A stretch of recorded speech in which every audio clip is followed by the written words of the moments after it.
All right, today we're reacting to some of the biggest topics discussed on ESPN's First Take. Stephen A. Smith and Shannon Sharp are breaking down the potential Jimmy Butler trade to the Warriors, Kevin Durant staying with the Suns, and the Lakers' bold moves. These debates are on fire, and I'm going to share my thoughts on everything that's been said, exploring the impacts of these changes on the NBA. Stick around until the end to check it all out and understand how these decisions could shape the future of the league. Saga with the Miami Heat ended Wednesday night when he was traded to the Golden State Warriors as a part of a multi-team mega deal, sources told ESPN. Now, part of this agreement, Butler will decline his $52 million player option for next season.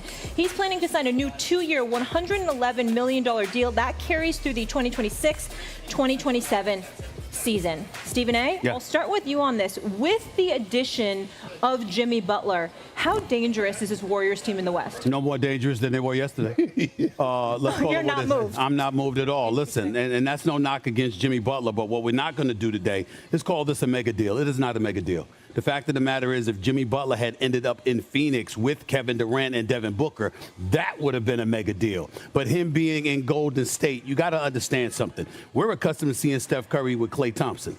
Jimmy Butler's not a Klay Thompson caliber player, a type of player, rather. He's big time. He's playoff Jimmy. He will produce. His numbers go up every series in the playoffs, everybody. No doubt about that. And we know that he's big time and he's an all-star caliber player. I'm just saying in terms of this system, who he's playing with, the personnel surrounding Jimmy. No, this is not a mega deal. This is something that's gotten the Golden State Warriors about $19.3 million under the luxury tax.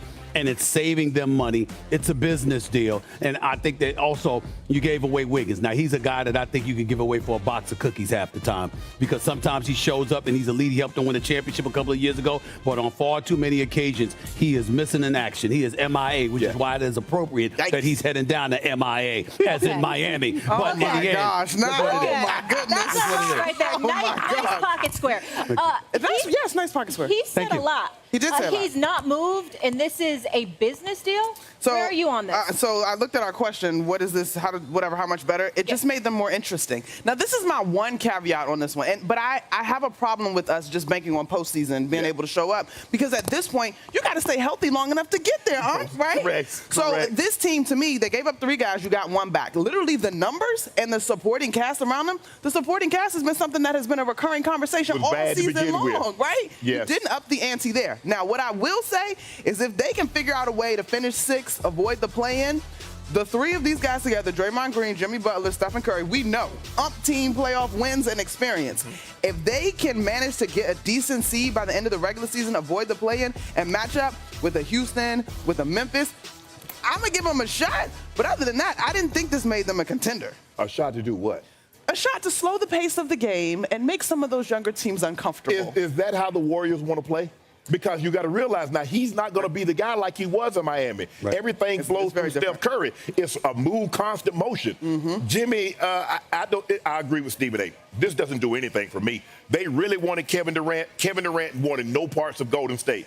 He left on his own. And the guy that made him leave on his own is still there. I ain't going back to that, man. You done yelled at me and cursed me out in my face. You think I'm going to come back and play with you and help y'all win? I would rather not win than go back and help you win after you were blatantly disrespectful to me. There's a bigger reason why, and this is just my personal belief, there's a bigger reason in my mind why he didn't go back. Yes, he left of his own volition. They were a better team when he left than they are now. That's number one. Number two, when you left, part of the reason people believed it, he never confirmed it, of course, but part of the reason people believed that he left was because it was never going to be his team, no matter how great he was, no matter the fact that he was the best player on the team. It's Steph Curry's franchise forever and always. And so why go back to that kind of situation? He is happy in Phoenix. He is comfortable. He did not ask for a trade at all. The only reason they didn't want to move him, the only reason they were thinking about it was because Bradley Beal wouldn't waive his no-trade clause. I mean, you can't make this up. Nah. You can't make this up. Water's right. Once I'm in the house, I ain't leaving. Even if they don't want you. I don't care. You added him with the no-trade clause. That's not news. Is the direct deposit hit? Right. Okay, I ain't going nowhere. I understand. Man. I understand. I'm just talking about for Miami. It's hard for me to believe he didn't want to go to Miami, but I understand. But similar to the conversation around KD not wanting to go back to Golden State, when he was interested in Miami passed. And so there's ego involved. involved in all of this. Of course, right? of course. Yes. But and the thing you said, Stephen A., that Golden State was never going to be his team. That's Booker's team. That's right. So, and I don't know if he really cares about that at this point in his career. Kevin Durant he's really at peace with who he is and what he's done. Kevin Durant's going to do things on his term. All he wants to do is hoop. All that other stuff about leading and going this place and maybe winning a championship, he wants to win a championship on his terms, and I don't have a problem with that. And here's the reality. He has every right to feel that way because he's playing. He's balling out. Oh, he's still giving it to you. He's still giving you 27 a night. He's balling. He ain't the reason that Phoenix is an average team. It's certainly not him in terms of his playing ability. And Phoenix doesn't want to let him go. The only reason why it was even a consideration is because the only change they could make is with regard to him. Right. So what is the move, though, to optimize Kevin Durant?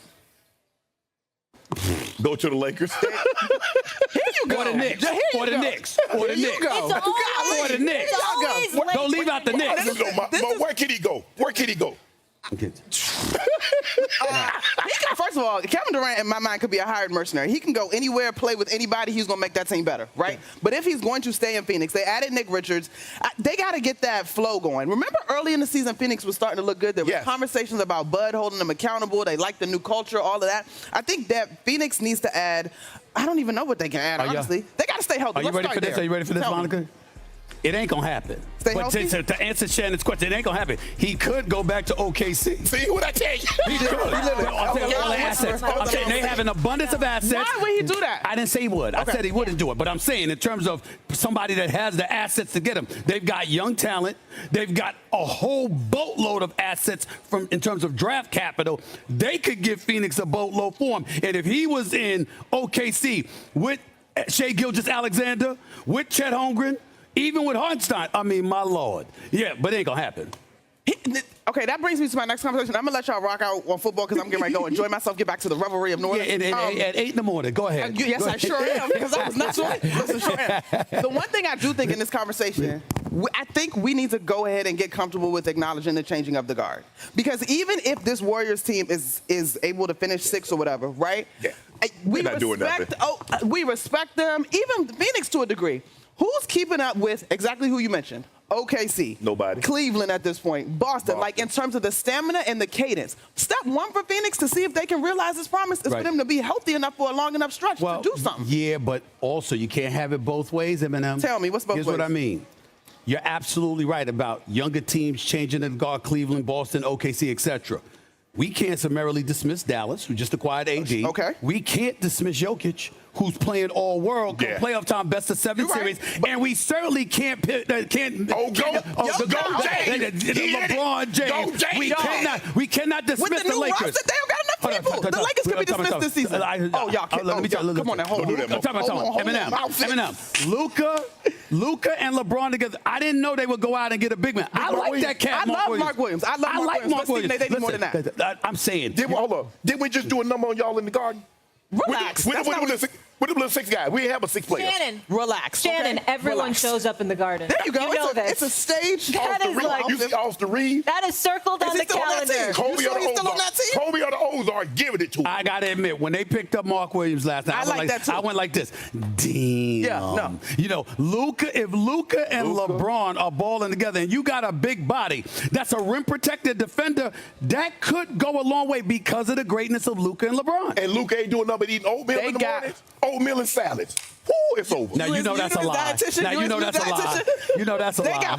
They got 4.5 players right now, though. And the only person defending at a high level is Mark Williams. That's fair. We got Dorian Finney-Smith. That's fair. We got Joe's defending at a high level. But you have seen high-powered offenses knock off a few teams. I'm not saying you'll win a championship, but you can knock off some teams with a high-powered offense. 100%. Before we let you roll, who is your favorite currently at the halfway point out of the East and the West?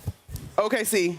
And y'all, I think Cleveland doing something. Okay. I've been saying Cleveland for a while. I'm not ready to give it. Listen. Cleveland was balling, and then they ran into Boston the other day. I still got to stay with Boston. I think Boston is just like, listen, we the champions. We don't have to exhaust ourselves during the regular season. Cleveland's going to have to show me. Cleveland can beat them, but I still think you give the edge to Boston, and I think OKC is but Chet Holmgren and Hartenstein got to come back. Absolutely, but I'd like them adding Daniel Tice in terms of size. Here's my thing, because I'm with you on Cleveland proving themselves in the postseason. What I think is different, though, it's Darius Garland, Kenny Atkinson, Evan Mobley. Like, I just think... But I get you on Garland. Mobley I like a lot, but he's been shooting the ball exceptionally well. He's had the ball in his hands more. Is that going to happen? Is that going to last during the playoffs? I'm not worried about it. We all knew Kenny Atkinson could coach. I just need him to be able to hit mid-range and still be a problem defensively. That Twin Towers defensively in the postseason? Okay. Before we get back to the Super Bowl, almost at the All-Star break, who's your favorites right now? East and West. The Lakers? No. He don't even go to Laker games. He don't even get to. He don't even make it to Laker games. OKC in Boston. OKC in Boston. When it comes down We'll be talking a lot of I'm proud of you. I'm proud of you. About just a week after we get through this Sunday. That well known around the league. So you got LeBron, you got Luka. They added this big man. What does that mean? I'm into this, Greeny. I was like, oh, okay, this is fantastic. Now, think Jaren Jackson in terms of his post skill set, his ability to score in the paint. Does not have the versatility in terms of the perimeter game that Jaren Jackson has. But in the paint, setting screens, rolling hard, rocking the rim, this is a guy with great character, comes from a great family, will do a tremendous job learning under LeBron James, J.J. Redick. I like this one for the Lakers. Quickly, Wendy, anything else to keep a very close eye on before the deadline this afternoon? There could be some contenders that you see looked to make moves today. I would keep a close eye on the Cleveland Cavs. They've been having some discussions about acquiring a wing. Also, the Atlanta Hawks, a team that's sinking in the standings, one of the most aggressive teams. What do they do, Shams? In about all these days, 4 or 5 days, the Lakers have exhausted both of their first-round draft assets. They traded their 2029 first-round pick in the Luka Doncic deal. Then last night, the 2031 first-round pick for Mark Williams. But they paid a pretty steep price here. Dalton Connect.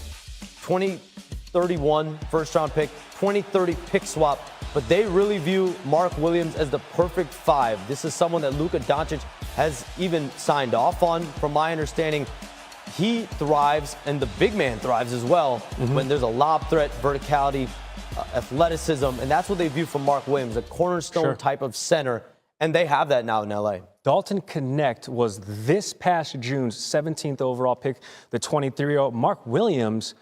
3 seasons in the league, also 23 years young, though the knock on him, injuries, he's only played about 40% of night. So the Los Angeles Lakers agreed to send rookie Dalton Connect, sharpshooter, who they seemingly loved, but obviously not enough to keep, Cam Reddish. And that one's important because Cam Reddish, while he's not a big-time player for the Lakers, he is a client of Clutch, which is LeBron's partner in business, Rich Paul's agency.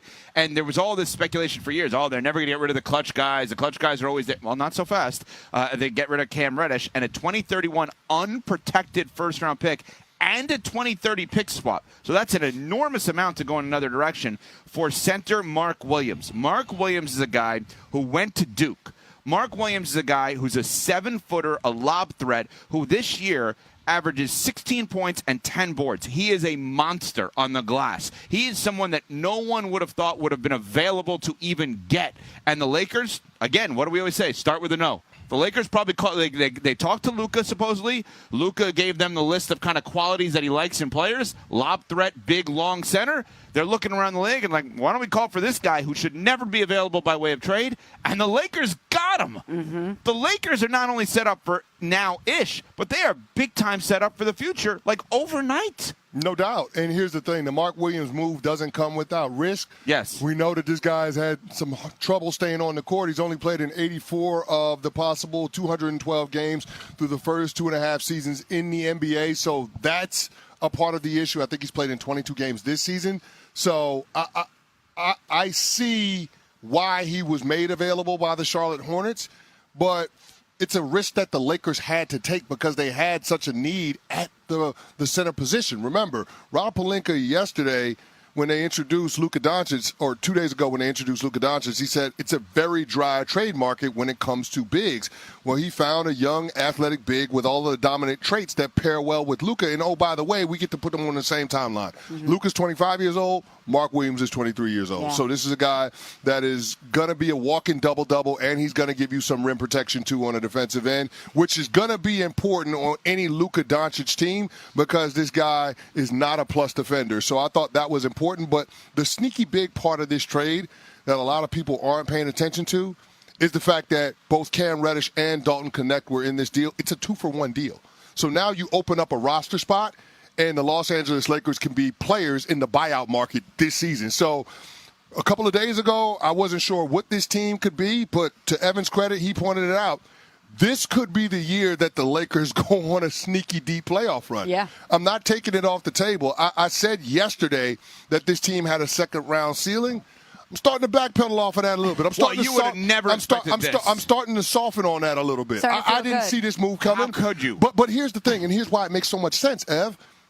The 2031 draft pick is not as big of a deal now that you got Luka in town. We said it that day. We said it on Monday. We said on Monday that every move that they were making or not making was because they were hedging the bet against the future. They would say to LeBron, we can't trade 29 and 31 or whatever the tradable picks were because you're not going to be here, thus we don't know if we're going to be good. Well, now you know Luka's going to be there more likely than not. They're going to give him every cent he wants out of a contract, and so you can bet on Luka that you're going to be good and not in the lottery. So who cares if you give up I shouldn't say who cares if you give up unprotected picks. It is a safer bet to give up an unprotected pick when Luka is on your team.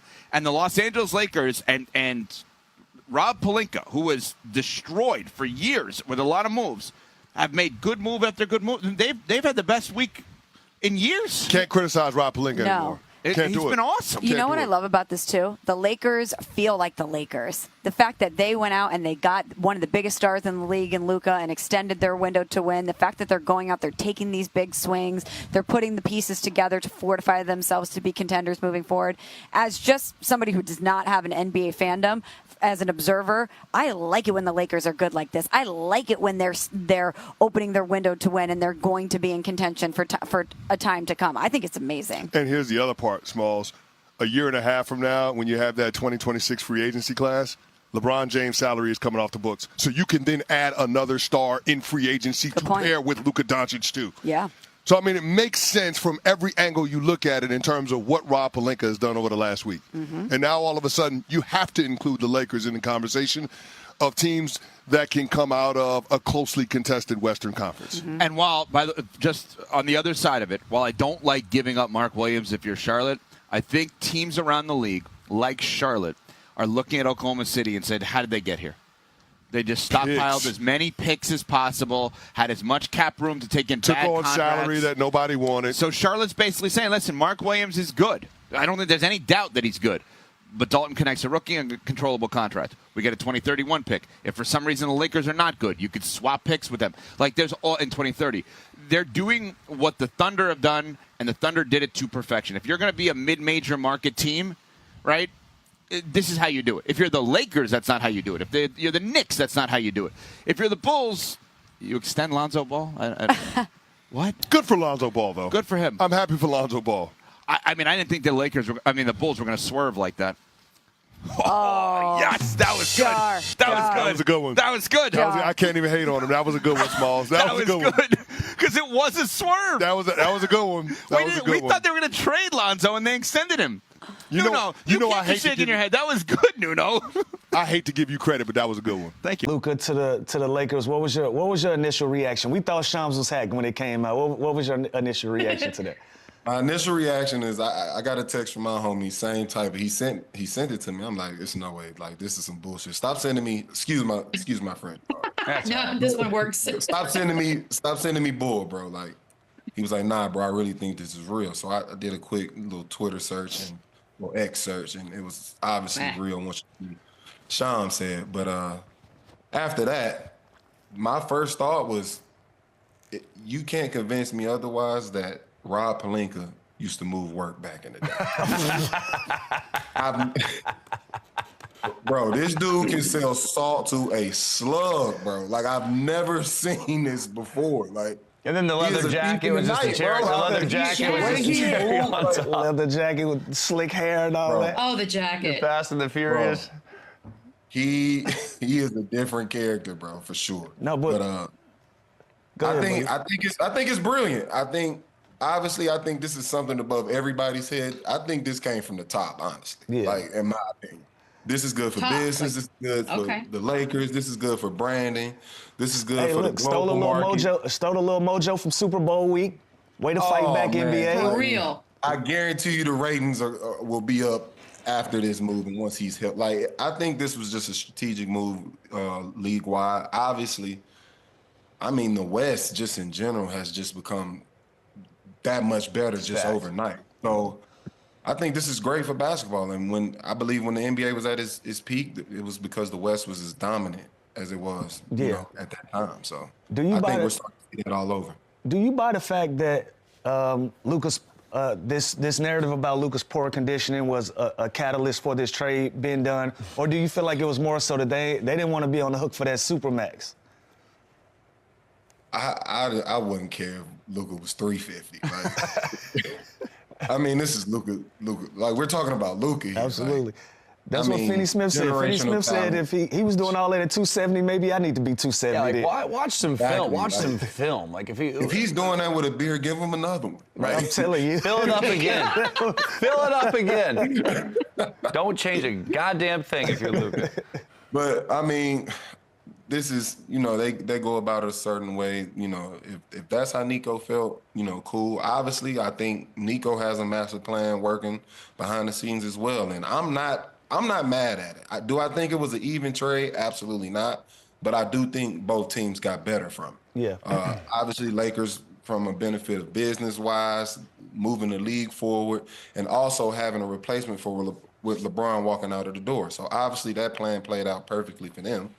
And then with Dallas, you have I think with this trade, Nico has a 3-4 year window anyway. So, I mean, go out your way or no way at all. You know what I mean? So in the next 3 to 4 years, I think he's going to try his best to put together a championship team. And I think they're on the right path with the pieces they have right now. I mean, can you imagine if KD fits in with that team as well? Like, championship contender overnight. And nobody is looking at this as a bad move anymore. Mm-hmm. Let me ask you if you think Luka and LeBron for this window of time they're going to play together, how you think that fit is going to match up with them two guys being on the floor together? I think this is a clear message. I think LeBron just became, the number 2. And I think LeBron is okay with that. Obviously, this is a move for them to move forward with their future. You could tell by the pieces they're putting around them. They're putting a lot of, youth and guys around the same age as Luka on the same timeline. So this is definitely a move for the future. They're ready to move towards the future, but they're also going to maximize his talent and LeBron James while they still can. So I think this obviously moves Bron to the 2, which isn't a bad thing. I think Bron's best years is when he had a guy that was a 1A, 1B type player. So I think LeBron will be okay with that. And I think we'll see some success from the Lakers. I think they can make some noise this year. And on the Dallas side of it, I know you tight with AD. Have you spoke to him, or do you feel like Dallas is in a better situation now with moving him down there?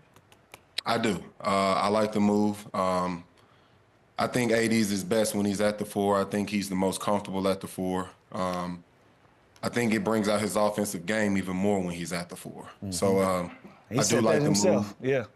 Yeah, and I think just statistically wise, when you look at his numbers, his best years were before.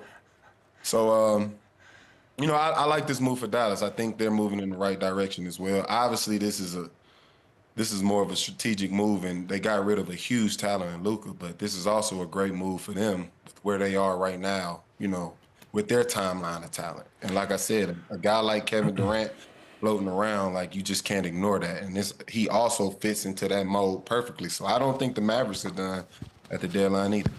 Yeah, I think long term, obviously, getting a 25-year-old Luka is great for the Lakers, but then short-sighted, Anthony Davis now to this stacked Dallas team. What does it take for this season to consider this trade a success? Is it championship or bust now, like with this short runway with Anthony Davis moving on from your 25-year-old superstar? I don't think it's championship or bust. I I think this is still a team, figuring exactly how they want to build this team out. And I think, this deadline and this summer is the time frame to get it done.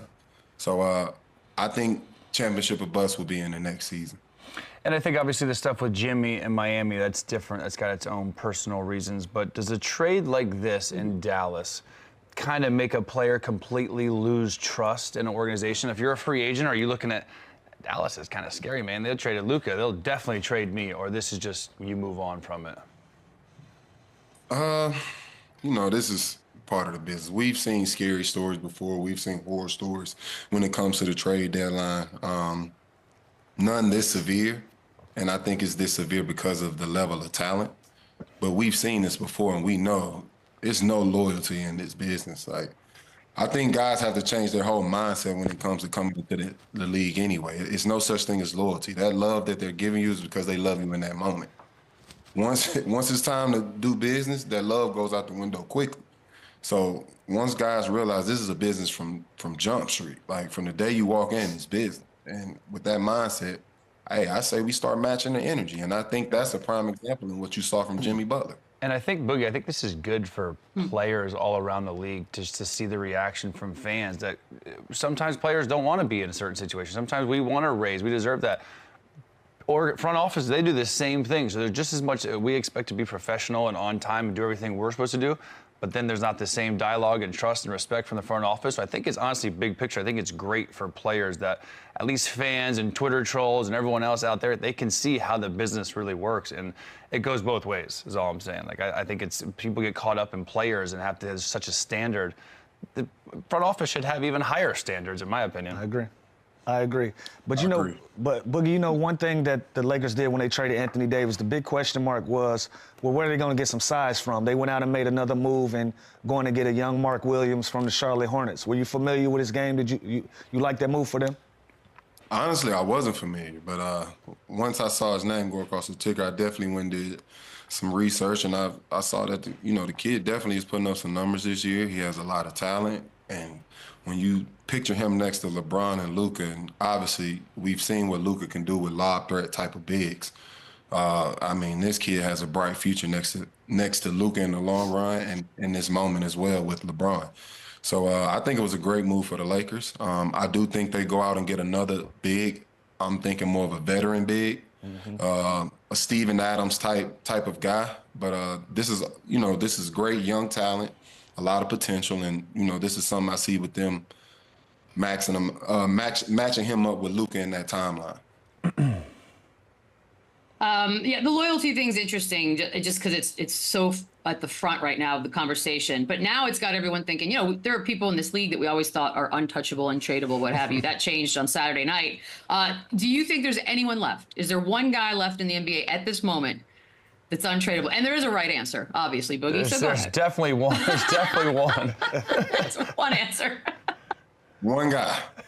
That's the freak down in San Antonio. Does he wear the number one? Okay.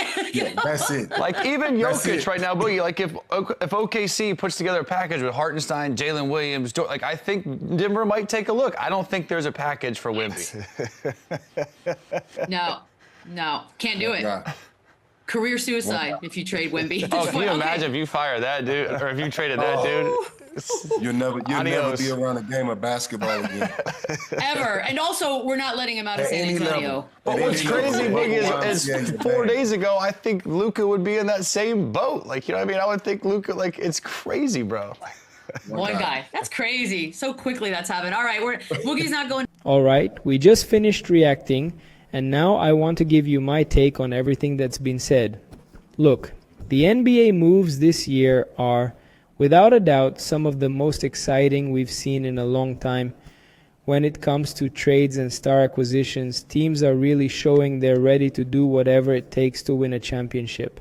Every move has its reason, its impact, and of course its consequences. Let's start with Jimmy Butler potentially going to the Warriors. If that actually happens, it's going to be one of those moves that could define not just the Warriors' future, but maybe even the future of the NBA. Jimmy Butler is without a doubt one of the most complete and competitive players in the league. He's got that kill or be killed mentality, and he's not afraid to take responsibility in crunch time. That's something the Warriors, as great as Stephen Curry is, have always needed in certain games. Curry is incredible, but he's not always at his peak. And that's where a guy like Butler comes in. He can take the ball and decide the game when the team needs it most. The big question, of course, is how he'd fit into the Warriors' style of play. This team is one of the best examples of how modern basketball should be played, with a collective system where the ball moves from player to player and everyone has a chance to shine. There's a reason the Warriors are known for small ball and their ability to play as a team. Now, if you put Jimmy Butler in there, he's going to have to learn to integrate into that style. And more importantly, will he adapt to being part of such a well-coached system, or will he want to be the guy, which could create friction with other players, especially Curry? I'm not saying Butler is selfish, but that superstar mentality is hard to shake. But even with those questions, a team with Curry, Thompson, and Butler could be unstoppable, especially in the playoffs, where Butler's intensity and defense would make all the difference. I really see this move, if it happens, as a huge risk, but also as an opportunity for the Warriors to get even stronger. Jimmy Butler brings a defensive intensity that could balance out some of the Warriors' disadvantage in terms of size and strength in the paint. And on offense, he can help relieve the pressure on Curry, who's been the team's main source of points for years. Either way, it'll be interesting to see how it develops and if the Warriors can make it work. Now, moving on to the Lakers. They're trying to balance between a win-now phase and the need to build a more balanced team for the future. When you look at the current team, it's clear that LeBron James is still the main leader and pillar of the team. But he's at a point in his career where he can't carry the team alone for much longer. The Lakers have a talented roster, but Anthony Davis's injuries and LeBron's age are concerning. So, trades, like for Mark Williams, are exactly what the team needs. They don't need another star. They need more depth on the roster. Mark Williams is a promising young player, and if he can fit into the Lakers scheme, he can bring a new energy and a more solid defense. Something that, as much as the Lakers have tried, has always been a bit inconsistent. For me, the big play here is precisely the balance. It's not just about winning now, but about ensuring the team has options in the future if LeBron and AD's injuries become a bigger problem. Bringing in players who can contribute without the pressure of being superstars is a smart strategy, especially when you have a leader like LeBron. He'll know how to integrate these young talents into the team, and that could be the secret to the Lakers' success in the coming seasons. They don't need another superstar to take over. They already have LeBron for that. What they need now is a balanced roster that can compete in the long term without relying on a single star to carry everything on his back. And then we have the Suns with Kevin Durant. Look, Durant staying with the Suns is excellent news for Phoenix. Not just because he's one of the best players in the league, but also because he brings an emotional stability to the team, which needs that leadership to succeed. Adding Durant to the team was a move many expected, and now, with him staying, the team has a chance to build a winning project in the long term. Chris Paul and Devin Booker are other key pillars, but Durant has the experience needed to handle the pressure of playoffs and finals. I think the Suns, with Durant, are one of the most dangerous teams in the Western Conference. Durant is that player who, when he's on the court, can change the course of a game at any moment. It's not just what he does offensively. His defensive presence is also to be respected. For the Suns, the question will be how to balance the needs of a team with high-level stars like Durant and supporting players like Booker and Paul who need the ball to produce. But I see the Suns very well positioned to compete with any team in the West, especially with Durant leading the team in crunch time? Speaking of the West in general, I see what's happening as a big reset in the league. The Warriors are trying to adjust to the future, the Lakers are trying to build a balanced team, and the Suns, with Durant, are looking to consolidate a dynasty. The West has never been so competitive. The truth is, in the coming years, it's going to be a fight between these teams to see who can stay on top, and that's only going to increase the intensity of the playoffs. It's going to be a spectacle to see these teams facing off, because each one has something unique to offer.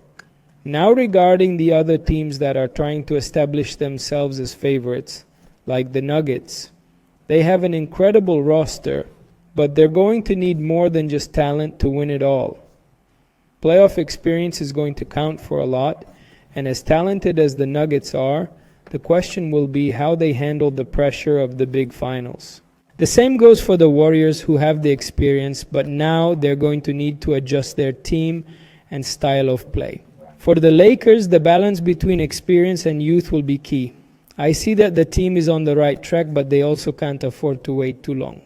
They need to be competitive now, while LeBron is still at his peak, but they also need a plan for the future. And I think the trades they made were good for that balance. Anyway, the moves now are changing the game, and the NBA is more interesting than ever. Each team has its own strategies, and the coming seasons promise to be even more exciting. I'm curious to see how these changes will affect the games and which teams will really stand out in the playoffs. But one thing is certain, the competition will be fierce, and only time will tell who's really ready to win the championship. And you? What do you think about these moves? Do you think the Warriors will benefit from adding Jimmy Butler, or could the team suffer from it? And the Lakers, will their strategy of focusing on balance work?